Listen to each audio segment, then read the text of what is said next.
He was a YouTuber that openly shared his strange and disturbing world. But when his mind started to avalanche into the dark, no one saw the warning signs that ultimately led to his tragic actions. Before we dive into today's chilling tale, take a moment to comment below where you're watching from, then don't forget to like, subscribe, and turn on the notification button so you never miss another gripping unknown crime story. Welcome to Pennsylvania, known for its stunning scenery, chocolate, and of course the Philly cheesesteak. There are many indulgences found throughout the state, which is the fifth most populous in all of the USA. It is home to over 13 million residents, and 4 of them were the STAIR family. Randy STAIR was born on September 17, 1992. He later became an older brother to Jeremy, who was born on September 11, 1994. His father Robert and mother Lorianne were an average married couple in America, folk on raising their 2 young boys. And for the most part in the younger years things did go to plan. But Randy was said to be a very shy kid while growing up, the same as many.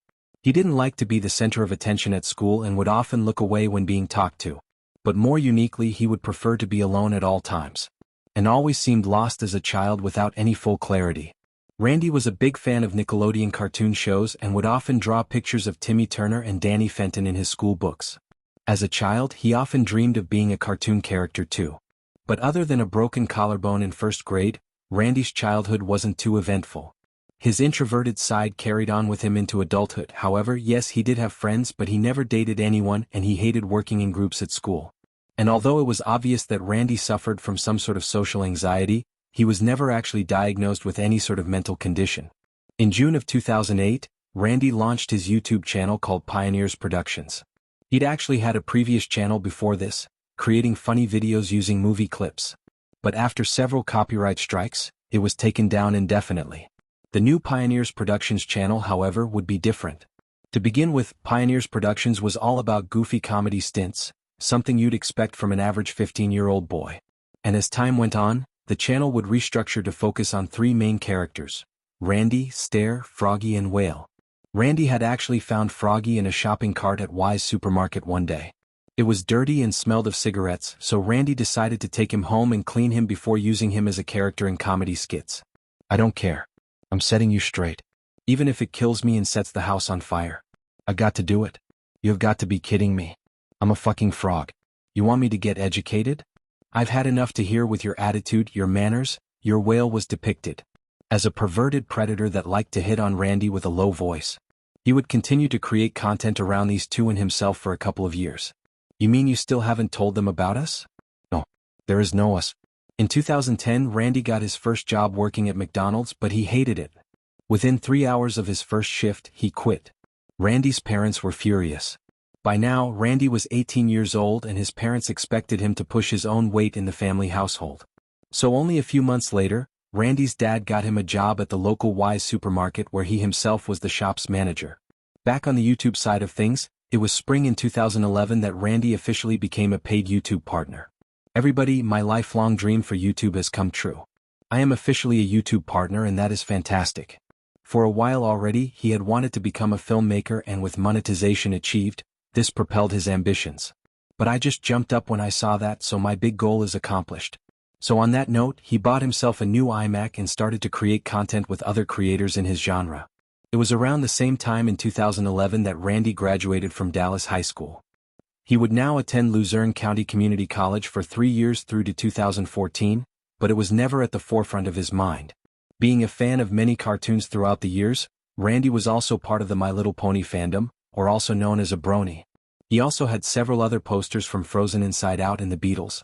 He darted around YouTube for a bit, experimenting with different types of content, including gaming, and even tried making new channels, including Pioneers Anthology. However, nothing really stuck for Andy. And then he found an ember. Danny Phantom is an American animation TV series created by Butch Hartman for Nickelodeon.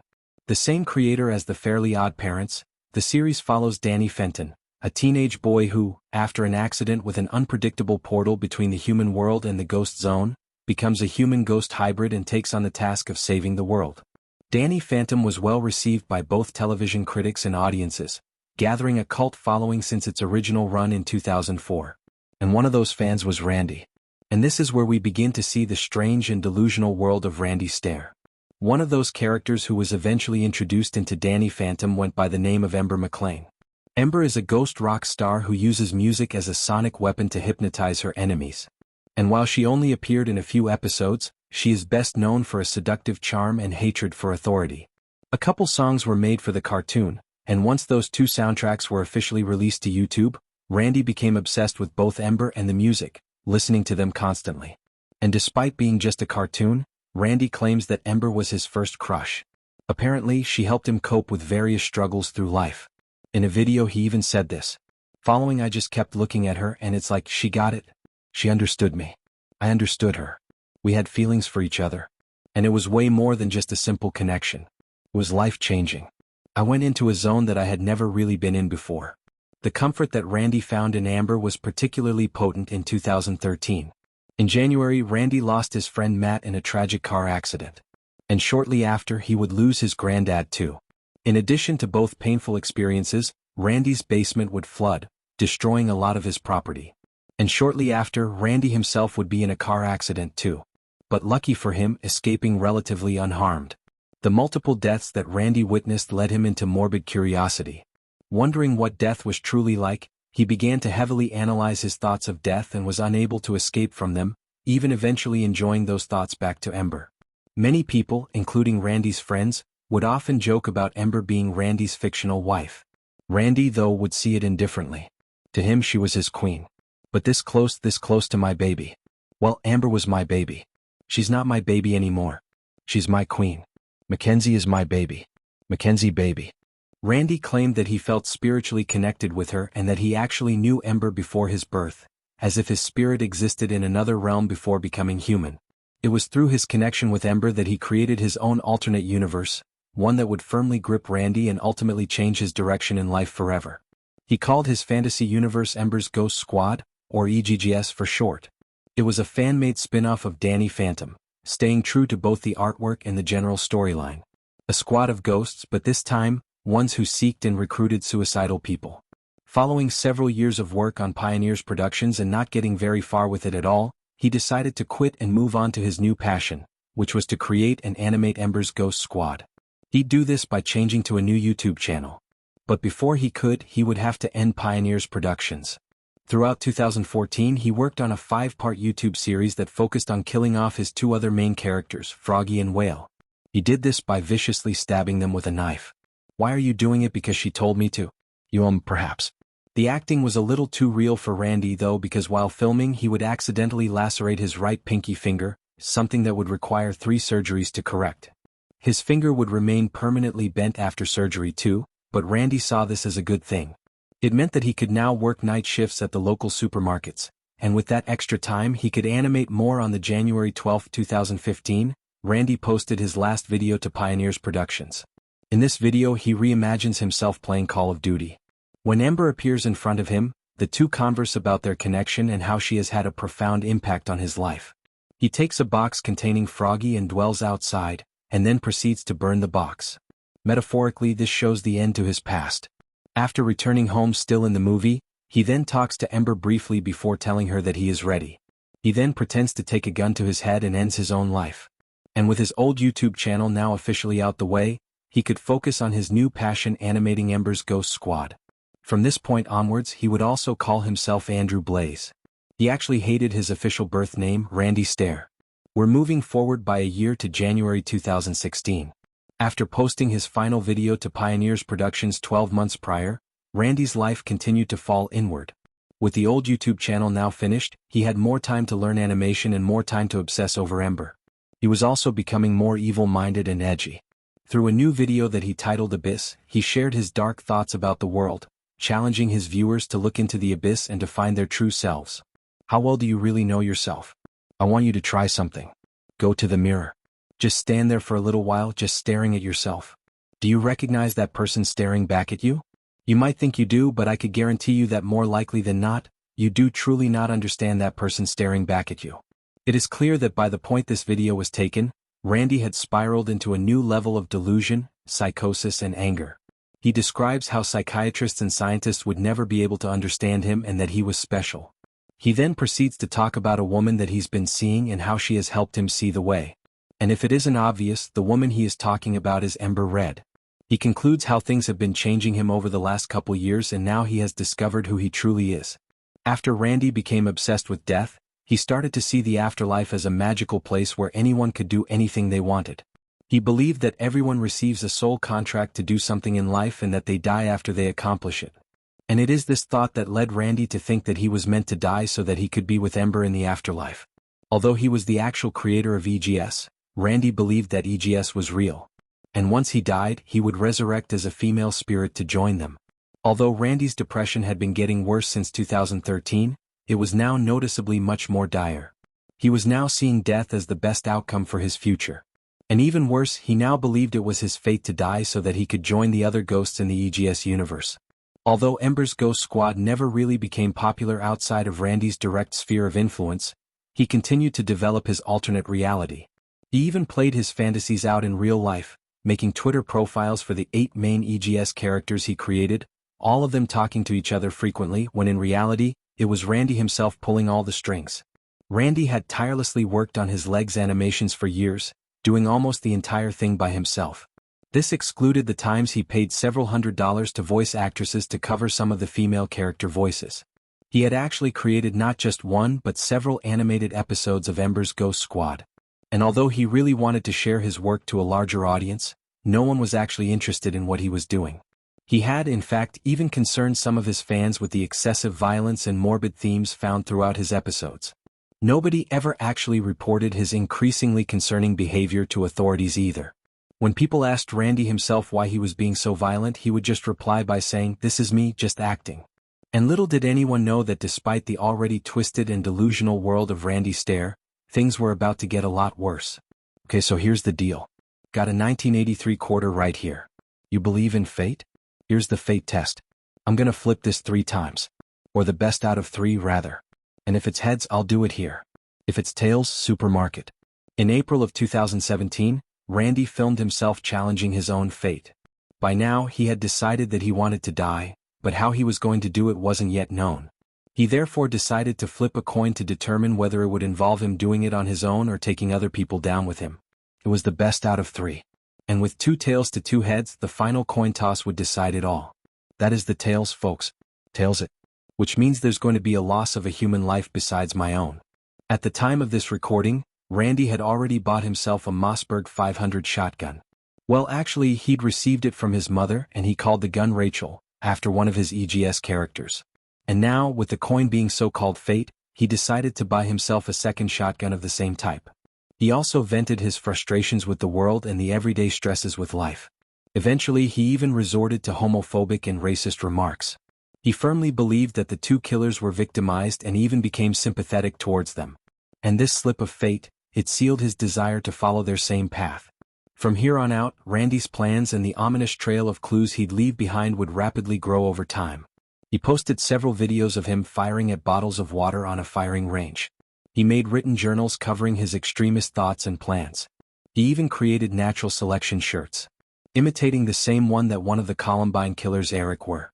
And the wider-reaching, more subtle hints had been going on for months too. In April 2017, he posted this piece of self-created artwork to DeviantArt, an online art-sharing platform. He also watched a lot of documentaries on spree killers and discussed them on online forums and openly expressed his desire to see a full version of the Columbine basement tapes, a log of personal thoughts and attack plans that they created.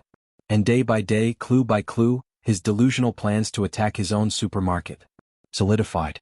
Randy also created a large digital folder full of suicide tapes that he stored on Mediafire, where he opened up about his hatred and disgust to the world and various parts of it. Over 10 hours of video was recorded in just under 2 weeks. And to summarize it all for you, the main things that he talked about was his depression, his anger and plans to attack the supermarket, and, of course, Amber and his animation. In a video created on June 1, 2017, Randy talks about how much he hated his father before rambling, about how much he hated having to work to earn money. I just became this evil, dark ghoul. The warning signs were always there. They were there from the beginning. That's the truth. It's the honest-to-goodness truth. You heard me right.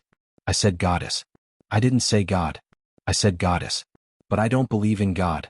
I believe in a goddess, which is Ember. Dad can drop dead. I'm your kid and you don't know anything about me. You don't know how I truly feel about anything and can't tell you that stuff. And then all he seemed to care about was, like, me getting a full-time job and making money and then trying to move out of the house and start my own life and all this, which I knew I was never going to do. I don't see why I was such a big fucking deal. Because I was still part-time at the store. I was still making money. I was making fucking money. I wasn't just sitting around doing nothing. I was virtually full-time at the fucking store as a part-time worker. You damn, and you make it out to be like I wasn't doing anything with my fucking life. Kiss my fucking ass. All that was on my mind anymore were girls and girls and girls and girls. I could not get girls off my mind. And the whole cartoon channel is girls, dead girls. And in the squad like myself, there are people who were guys on Earth that become girls in the Ghost Squad, which is where I'm going. But it's all girls. On June 3rd, Randy recorded one final spoken video called Goodbye Earth. This would be the last time he spoke directly to the camera. Brings back memories, doesn't it? What happened? Whoever would have thought that a cartoon character would cause this to happen? Yeah, it's all thanks to Ember. Ember changed everything. All goes back to her. She's more than just a cartoon, let me tell you. I'm going to be dead before next week ends. I'll be dead, legit dead. Thank you for all the late nights. Thank you for all the live streams. Thank you for all of your support, all of your feedback, no matter how good or bad it was. And I hope I've helped make a difference for you. And sadly, I'll never know. All the lives I've touched, all the lives I've changed, helped change rather. I'll never know. Alright, this is Andrew Blaze signing off for the last time. I'll see some of you soon. Andrew out. On the night before his planned attack, Randy then took a recorded video of the supermarket, analyzing the store's exit points. The aisles were clean, boxes tucked away. Food products neatly lined the shelves. It was late at night and the store was ominously quiet. That quietness, though, wouldn't last. At approximately 11 p.m. on the evening of the June 7, 2017, Randy arrived for his night shift at Wise Supermarket. He went to the back of the store to the staff area and blocked an emergency exit with his car. He then continued with his duties, stocking store shelves and cleaning. At 11:19 p.m., Randy uploaded what would be his final animated video to YouTube. It was a half-cut, 42-minute EGS animation that he created, depicting his characters and himself attacking Westboro High School. He even reached out for help to several animators and voice actresses. But due to its graphic nature, all of those requests would be rejected or remain unanswered. Randy was furious when he had to work on the project alone. And since he had lost nearly all motivation to live, he didn't fully complete the animation either, leaving several scenes as sketches. At 12:10 a.m., he tweeted links to multiple files and videos which detailed his plans and suicide notes. Randy then proceeded to discreetly block the store's remaining exits with wooden pallets and locked the automatic doors at the main entrance of the store. He then armed himself with 2 shotguns, wearing a t-shirt with the phrase "It's our time to rise" on the front. Randy then walked throughout the store, shooting 3 of his co-workers, of which all 3 would tragically be killed. He then approached the 4th and final co-worker, Christian Newell. She was actually listening to music through her headphones and had not heard the horror unfolding around her. Undisclosed CCTV footage described Randy standing behind her for 5 seconds before turning around and sparing her life. Walking to the next aisle. He then continued to shoot merchandise all around the store. It was around this time that Kristen took her headphones off and realized what was going on. After hearing the gunshots, she decided to sprint to the staff room to call 911, and along the way she would unfortunately see her colleagues dead on the floor. She would successfully get to that staff room and call the police. Not that it mattered, however, because at that time Randy had gone to the deli section of the store, sat down, put the shotgun in his mouth and ended his own life. Police, with their station located just down the road from the supermarket, would arrive only minutes later, and there they would find the bodies of Randy and his 3 victims. Victoria Todd Brong was an assistant tag manager at the store. She was 25 years old, a graduate of Tincanic High School who loved helping people and was known to be a caring, loving individual. She leaves behind a young son, her partner, and her family. Brian Hayes was a 47-year-old U.S. Navy veteran. He was a night shift supervisor at the supermarket during the time Randy attacked. He was a loving father, husband, and son who would do anything for his family. And 63-year-old Terry Lee Sterling, who was also working at the night store that night, was found dead too. He was described as a great all-round normal man and leaves behind a son, a brother, and 2 grandchildren. The friends and families of the victims, along with the residents of the township, would all suffer greatly over the following weeks. It would take them a long time to heal. But with thanks to the perseverance and strength of the community, the supermarket was restored and reopened just a month later. And it was soon learned that shortly before the attack, Randy had actually emailed 10 of his close friends to let them know what he was doing. He told all of them that by the time that they would be reading that email he would be dead. He shared his regrets of not being able to live up to his personal accomplishments and then talks about joining Amber and the girls in the afterlife. And while Randy did expect his attack to go down in history, it didn't actually get a lot of widespread media attention. In fact, it barely broke any front pages or headlines at all. Following the attack, one of Randy's friends, Damien, posted to Twitter in 2011, "There was a fan of mine who later ended up being my friend. He was brought into a close group of mine through Xbox Live. I could tell he really just wanted some friends to play with. Eventually, we all bonded and shared a few years of laughter over some games. Once I moved, we became a little more disconnected. Last night, he wrote me a long suicide note, and today I found out he went and shot up a grocery store, killing 3 of his fellow employees before turning the gun on himself. I don't know how to digest this. The clues were already all over the internet, but I didn't think he would go to these great lengths. Mental illness is a serious issue. Please, if you know anyone who is suffering or if you are yourself, please get help. Please don't hurt yourself and others. It's sickening and sad at the same time. And this very much sets the tone of my final message to this case. While Randy was psychotic and clearly experienced a prolonged detachment to reality, he by all means was aware of what he was doing. Although he believed that ultimately he would join his self-created cartoon world in the afterlife, he knew the profound consequence that he would have in his own actions. Planning and scheming the demise of his victims for weeks, while also rationalizing his decisions through his video logs, proves a stark lack of empathy to others. Randy was deluded, psychotic, narcissistic, apathetic, childish. But above all else he needed help. Help that was never addressed. And ultimately, it would be the family and friends of the 3 victims that would have to pay the price. Victoria Brong, Brian Hayes and Terry Sterling. 3 colleagues that never harmed Randy, killed with no justification, their fates all sealed at the flip of a coin. And what's even more harrowing is the number of early clues that were given pointing in the direction of Randy's actions. It wasn't only the variety of ominous tweets made in the weeks leading to his attack. There were many more opportunities to spot an increasingly troubled person. Which leads me to say that should you ever see these worrying signs in someone, don't ignore them. In situations like this, sometimes being overcautious and reporting to authorities or a mental health hotline could be the difference in saving someone's life or multiple lives. Could Randy's crime have been prevented if someone had intervened earlier? What signs should we never overlook? Do we tend to dismiss troubling behavior until it's too late? Why might that be?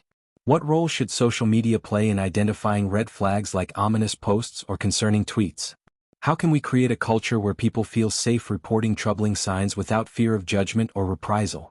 How responsible are friends, family, or even the community when warning signs are ignored or dismissed? Let us know in the comment section. If these questions left you thinking, be sure to like this video, subscribe, and turn on your notification bell. Here at True Crime Unknown, we dive deep into lesser-known cases like this to shed light on what often goes unnoticed. Stay informed, stay vigilant, and tune in for more stories that deserve to be heard.